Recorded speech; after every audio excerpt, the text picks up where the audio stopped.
Welcome back dear students, myself Devendra Sahu. और आज अपन करने वाले हैं रिप्लेसमेंट मॉडल में थर्ड टाइप का क्वेश्चन, जो कि इस टाइप से आपको आता है एग्जाम में।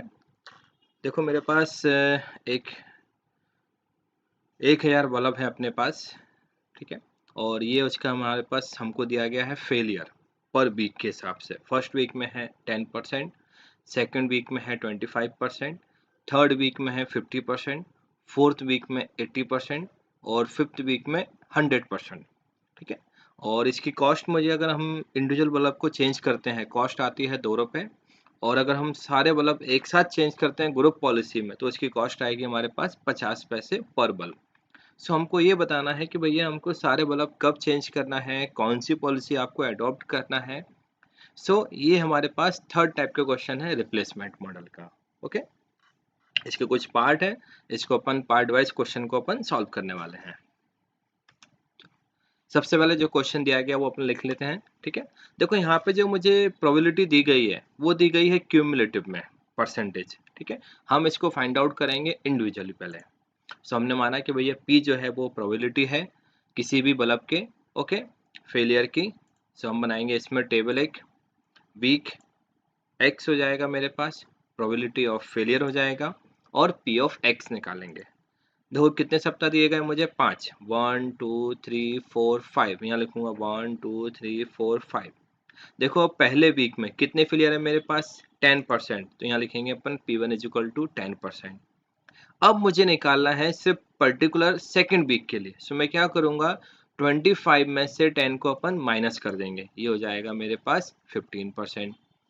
फिर मुझे फाइंड आउट करना है थर्ड वीक के लिए, तो मैं माइनस करूंगा 50 माइनस 25, ये हो जाएगा 25। मुझे फाइंड आउट करना है फोर्थ वाले वीक के लिए, ये हो जाएगा 80 माइनस 50, ये हो जाएगा 30। और मुझे निकालना लास्ट वाले के लिए, क्या करूंगा अपन, 100 माइनस 80, ये हो जाएगा 20%। तो इस तरीके से हमने ब्रेकअप किया हुआ है इसका प्रोबेबिलिटी ऑफ फेलियर अलग अलग वीक के लिए, ठीक है। यहाँ जो डेटा आपको दिया गया है ये क्यूमुलेटिव दिया गया है, ओके। देखो यहाँ पे लिखा है percentage failed by the end of week, okay. और यहाँ पे हमने पर्टिकुलर उसी वीक के लिए फाइंड आउट करा है फेलियर। अब हमको निकालना इसकी प्रोबेबिलिटी, तो हम क्या करेंगे, परसेंटेज हटाएंगे और 100 से डिवाइड कर देंगे। कितना जाएगा मेरे पास, ये 0.10, ये जाएगा 0.15, 0.25, 0.30 और 0.20। आपको चेक करना है कि आपने सही किया गलत किया। आप इन सबको प्लस कर दो, नीचे मेरे पास यहाँ पे 100% आना चाहिए। और अगर आप इन सबको प्लस करोगे, यहाँ पे नीचे मेरे पास 1 आना चाहिए। और मुझे पता है कि कभी भी हमारी प्रोबेबिलिटी 1 से ज़्यादा नहीं आती है, ओके। सो P1 की वैल्यू क्या आ गई है, 0.10, P2 की वैल्यू 0.15, P3 की वैल्यू 0.25, P4 की वैल्यू 0.30 और P5 की वैल्यू 0.20। अब अगर मान लो कहीं पर भी P6 की वैल्यू आती है कि हमको कहीं रिक्वायरमेंट है P6 P7, उन सब की वैल्यू हम लेंगे 0, ठीक है। यानी जो भी वैल्यू मेरे पास P5 के बाद आएगी उन सब की वैल्यू लेंगे अपन 0। क्यों, क्योंकि प्रोबेबिलिटी मेरे पास 1 यहाँ तक हो गई है। इसके बाद जो भी वैल्यू आएगी P6 P7 P8, उन सबको आपको 0 मानना है, ओके। सो ये हो गया हमारे पास एक पहला पार्ट, जिसमें हमने हर एक वीक के लिए प्रोबेबिलिटी फाइंड आउट की अपने, ओके। अब हम निकालेंगे नंबर ऑफ फेलियर्स, कि भैया कौन से वीक में कितने फेलियर्स हो रहा है, हम वो फाइंड आउट करने वाले हैं। सो देखो मुझे एन नॉट, मतलब स्टार्टिंग में कितने बल्ब दिए गए मुझे, 1000, ये हो गए, हो जाएगी मेरे पास एन नॉट की वैल्यू। अब निकालते हैं अपन, बात कर रहे हैं पहले वीक के लिए। देखो इसका फॉर्मूला मेरे पास होता है N1 is equal to n nought P1। यानी आपको देखो N1 मतलब नंबर ऑफ फेलियर हम फाइंड आउट करने वाले हैं पहले वीक के लिए, तो इसका फॉर्मूला होगा N की जो वैल्यू होगी वो हमेशा आपको 0 से स्टार्ट करना है, हमेशा, ओके। और P जो होगा मेरे पास, यहाँ जो भी नंबर लिखा होगा, यहाँ जैसे 1 लिखा है तो P1 आ जाएगा, बस। सही हो जाएगा N नॉट P1।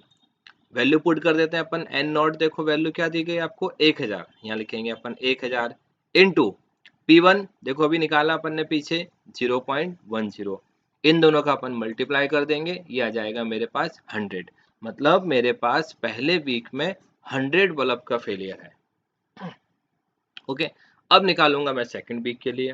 देखो फॉर्मूला ध्यान से समझना, फॉर्मूला क्या बन जाएगा इसका, n2 इज इक्वल टू, देखो n हमेशा कहाँ से स्टार्ट होगा आपका, जीरो से, सो n जीरो, और p हमेशा कहाँ से स्टार्ट करेंगे, जो भी यहाँ पे नंबर लिखा होता है, क्या नंबर लिखा है यहाँ पे, 2, मतलब p2 प्लस, अब आप क्या करो, n को बढ़ाओ और p को कम करना है, सो n क्या हो जाएगा ये n1, और p की वैल्यू कम करना मतलब क्या हो जाएगा p1।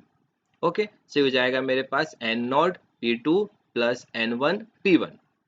वैल्यू पुट कर देते हैं इसमें अपन, एन नोट की वैल्यू अगेन 1000 इंटू P2 की वैल्यू अभी निकाले पीछे अपन ने 0.15 प्लस N1 की वैल्यू ये रही मेरे पास 100 इंटू P1 की वैल्यू 0.10, दोनों का मल्टीप्लाई करें, दोनों को अपन प्लस कर देंगे, ये आ जाएगा मेरे पास 160, मतलब सेकेंड वीक में मेरे पास 160 फेलियर है। अब मैं बात करूंगा थर्ड वीक के लिए। सो थर्ड वीक में मेरे पास यहाँ पे 3 टर्म आनी चाहिए। देखो सेकंड वीक मेरे पास n2 में 2 टर्म थी मेरे पास, अब n3 की वैल्यू निकालते हैं अपन।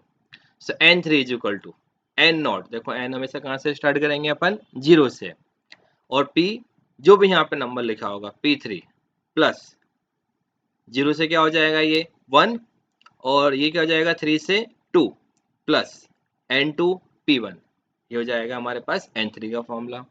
वैल्यू पुट कर देते हैं इसमें अपन, एन नॉट की वैल्यू 1000 इंटू P3 की वैल्यू 0.25 अपन ने पीछे निकाली है, प्लस N1 की वैल्यू 100 इंटू P2 की वैल्यू 0.15 प्लस N2 की वैल्यू 160 इंटू P1 की वैल्यू 0.10, मल्टीप्लाई करके तीनों को प्लस कर देंगे, ये आ जाएगा मेरे पास 281।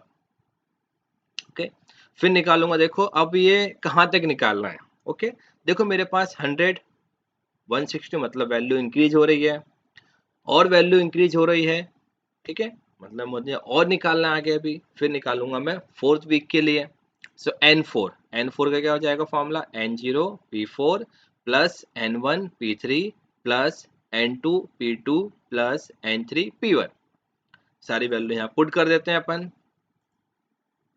ये आ जाएगा मेरे पास 377, मतलब और वैल्यू इंक्रीज हो गई है, मतलब मुझे और निकालना है अभी। सो अब निकालेंगे अपन फिफ्थ वाले वीक के लिए, क्या लिखेंगे अपन 5, इसका फॉर्मूला क्या बन जाएगा, n5 is equal to n nought p5 plus n1 p4 plus n2 p3 plus n3 p2 plus n4 p1। Okay, value put कर दो उसमें सारी हमारे पास, इन सबको अपन सिंप्लीफाई करेंगे, आंसर आएगा 350, और इंक्रीज हो गई वैल्यू मेरे पास। फिर हम निकालेंगे सिक्स वाले वीक के लिए, n6 n0 p6 plus n1 p5 plus n2 p4 plus n3 p3 plus n4 p2 plus n5 p1। अब मेरे पास देखो p5 तक की वैल्यू तो थी मेरे पास, p6 की वैल्यू नहीं है मेरे पास। सो मैंने बताया था अपन को कि p5 के बाद जो भी वैल्यू मेरे पास आएगी उसकी वैल्यू क्या लेंगे अपन, जीरो। सो यहाँ पे पुट करेंगे अपन p6 के प्लेस पे जीरो, मतलब ये क्या हो जाएगा, जीरो हो जाएगा मेरे पास, ठीक है, और बाकी सारी वैल्यू अपन पुट कर देंगे, सिंप्लीफाई करेंगे, आंसर 230 एकदम से कम हो गया। ओके, अब देखते हैं ये कहाँ तक कम हो रहा है। फिर निकालेंगे अपन सेवेंथ वाले वीक के लिए, n7 की वैल्यू, अगेन यहाँ पे p7 और p6 दोनों की वैल्यू क्या आएगी हमारे पास, जीरो आएगी। ओके, इसका आंसर आएगा मेरे पास 286, बस अपन अब रुक जाएंगे। देखो वैल्यू पहले आपकी इंक्रीज हो रही थी, यहाँ तक वैल्यू इंक्रीज हुई, फिर आपकी वैल्यू कम हुई, और जैसे मेरे पास वैल्यू इंक्रीज होगी बस अपन वहीं पे रुक जाएंगे। सो हमने वैल्यू फाइंड आउट की है n7 तक। ओके, सो हमने फाइंड आउट किए नंबर ऑफ फेलियर्स। सो ये हमारा सेकंड पार्ट आ गया। पहले हमने फाइंड आउट की थी हर एक वीक के लिए प्रोबेबिलिटी, फिर हमने फाइंड आउट की हर एक वीक में नंबर ऑफ फेलियर्स। ओके, अब निकालते हैं इसकी अपन एक एवरेज लाइफ, कि भैया एक जो बल्ब है उसका जीवन कितना है, कब तक चला है वो, ठीक है। सो अपन निकालते हैं एवरेज लाइफ, ये निकालेंगे अपन वीक p ऑफ x और x इंटू पी एक्स, मतलब दोनों का अपन मल्टीप्लाई कर देंगे। सो 1 2 3 4 5, ये हमको 5 सप्ताह दिए गए हैं। इसकी प्रोबेबिलिटी क्या दी गई अपन ने निकाली थी 0.10, सेकंड में है 0.15 0.25 0.30 और 0.20, ये पास मेरे पास वैल्यू आ गई। इन दोनों का मल्टीप्लाई कितना होगा, ये 0.10, ये आएगा 0.30, ये आएगा मेरे पास 0.75 1.20, और ये आ जाएगा 1। इन सबको अपन प्लस कर देते हैं, यह जाएगा 3.35 वीक्स। मतलब एक जो मेरे पास है लाइफ एक्सपेक्टेड एवरेज लाइफ वो आ गई 3.35 वीक्स आ गई है। ओके, अब निकालते हैं। So expected average life of bulb 3.35 weeks. Okay, अब निकालते हैं अपन कॉस्ट। सो यहाँ लिखेंगे average number of failures per week, therefore total number upon average age. मुझे फाइंड आउट करना है average number of failures per week, मतलब एक सप्ताह में एवरेज कितने बल्ब हमारे फ्यूज हो रहे हैं। सो अपन वो कैसे निकालेंगे, टोटल नंबर उसको अपन डिवाइड कर देंगे जो हमारी एक एवरेज एज निकाली अपन ने अभी।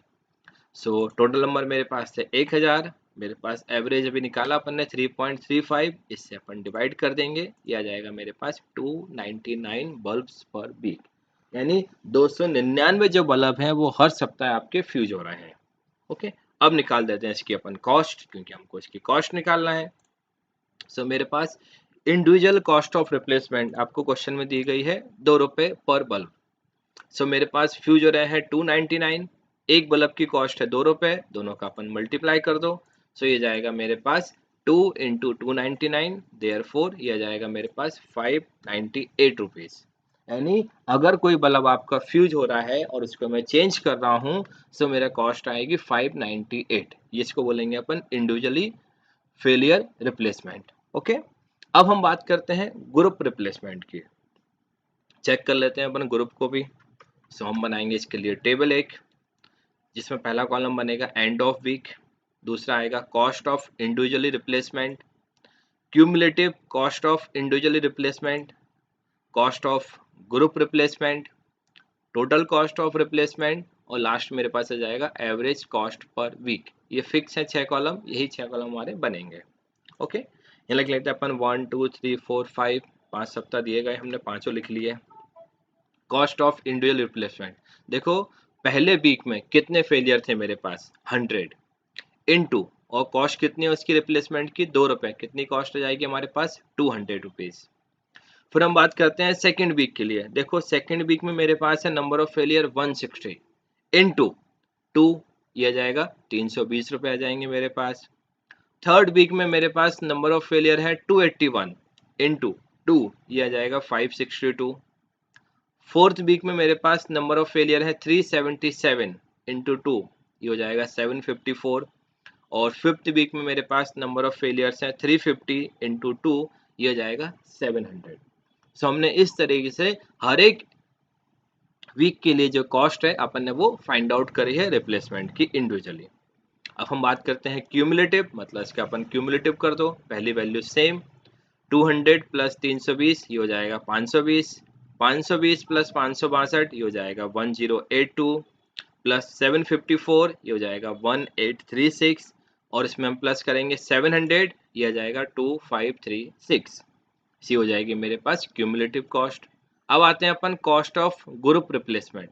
देखो ग्रुप रिप्लेसमेंट की कॉस्ट कितनी है हमारे पास 50 पैसा पर बल्ब, और बल्ब कितने हैं मेरे पास टोटल 1000, मतलब कितना आएगा 500 रुपए। तो यहाँ लिखेंगे अपन सब में 500, 500, 500, 500। ओके, यहाँ हमको क्वांटिटी से मतलब ही नहीं है, हमको सारे बल्ब चेंज करना है। सो कितनी कॉस्ट आ रही मेरे पास 500। टोटल कॉस्ट ऑफ रिप्लेसमेंट, इन दोनों को अपन प्लस कर दो, ये हो जाएगा 700, ये हो जाएगा 1020, ये हो जाएगा 1582, ये हो जाएगा मेरे पास 2336, और ये हो जाएगा 3036। इन दोनों को अपन ने प्लस कर दिया। अब मुझे निकालना है एवरेज, मतलब एवरेज अपन कैसे निकालते हैं, इस वाली वैल्यू को किससे डिवाइड करते हैं अपन, पहले वाले कॉलम से। ये हो जाएगा 700 अपॉन 1, 700। 1020 को अपन डिवाइड करेंगे 2 से, ये आएगा 510। 1582 को अपन डिवाइड करेंगे 3 से, ये हो जाएगा 527। इसको अपन डिवाइड करेंगे 4 से, 5824, और इसको अपन डिवाइड करेंगे 5 से, ये आ जाएगा 607। ठीक है, सो अब हम देखो यहाँ पे सबसे मिनिमम जो एवरेज कॉस्ट है वो कितनी है मेरे पास 510 है, और वो कहाँ पर है सेकेंड वीक में है। यानी देयरफॉर अगर मुझे ग्रुप रिप्लेसमेंट करना है तो मैं हर एक 2 सप्ताह के बाद में सारे बल्ब जो है वो चेंज कर दूंगा एवरी 2 वीक्स में, और जिसकी कॉस्ट कितनी आएगी मुझे मात्र 510 रुपए। भले ही वो बल्ब आपका खराब हो या फिर ना हो, हम सारे बल्ब जो है वो चेंज कर देंगे। अब देखो ग्रुप रिप्लेसमेंट कॉस्ट कितनी है मेरे पास, 510।